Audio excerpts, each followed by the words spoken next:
I did. Alright, so doing some button repair on one of the San Vicente skirts. So basically, a lot of people, I don't know how to sew buttons on. So basically when you're cutting thread, for me the best thing to do is cut it at an angle, because that gives you kind of like a point. Just like a point on a knife. You can lick it, whatever helps. So obviously you gotta thread the needle. That's always the hardest part, but there's a couple ways you can do it.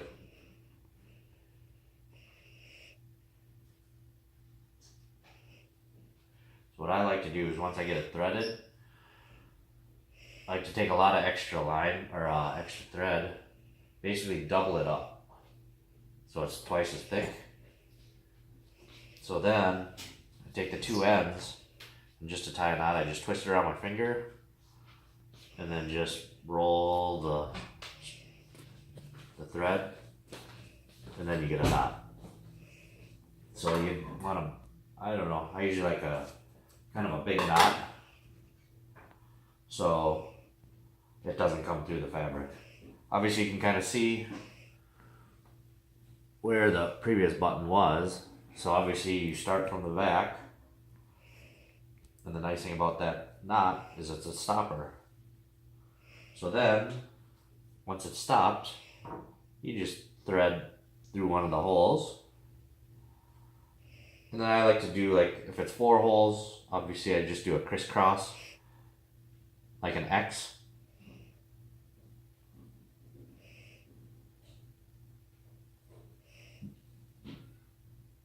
Okay, so, but before I pull it tight, I use a toothpick as a spacer. So you'll always have, even when you pull it tight, you'll have some space between your button and the fabric. So you just put that in there. Then you can pull your thread through. And then, like I say, it's going to be like an X. And I'll show you in a second. So, if my camera guy can look at it, take a close-up, you'll see right now it's an X. And then basically you'll just repeat several times.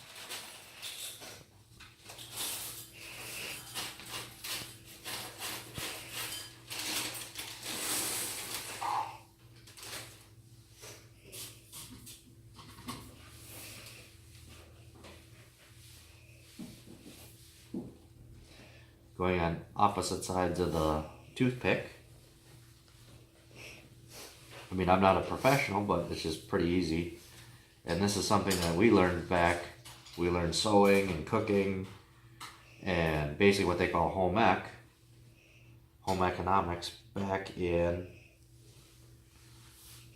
junior high.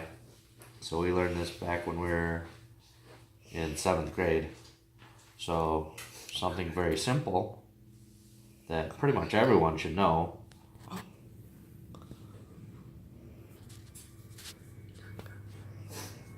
And it doesn't take very long to do.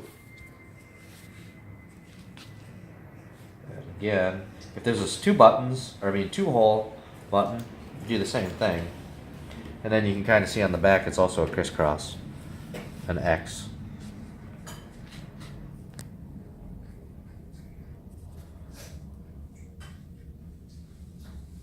And since this is a limited sewing kit, I don't have the best needles, because there's different size needles. This is a pretty small one.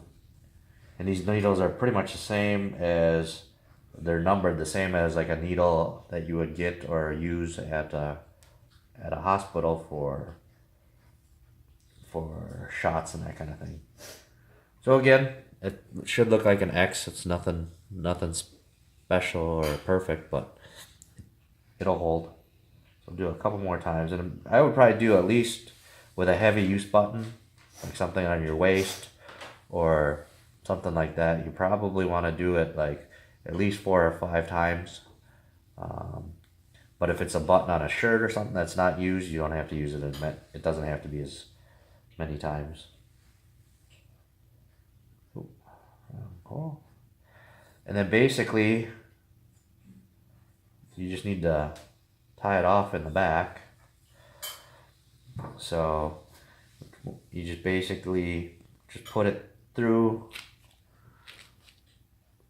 or underneath some of the previous stitches. You also sometimes, oh, and then you want to go back up through kind of like a hole.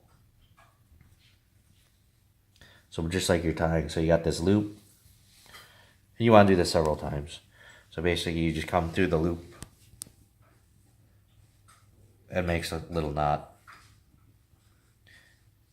And ideally, if you can, you always want to try and get a little bit of fabric with your knot, because that'll hold the knot a lot better.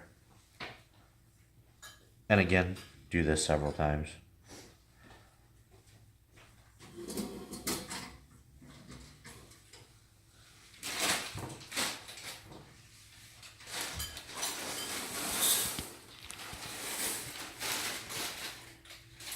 And then all you have to do at the end,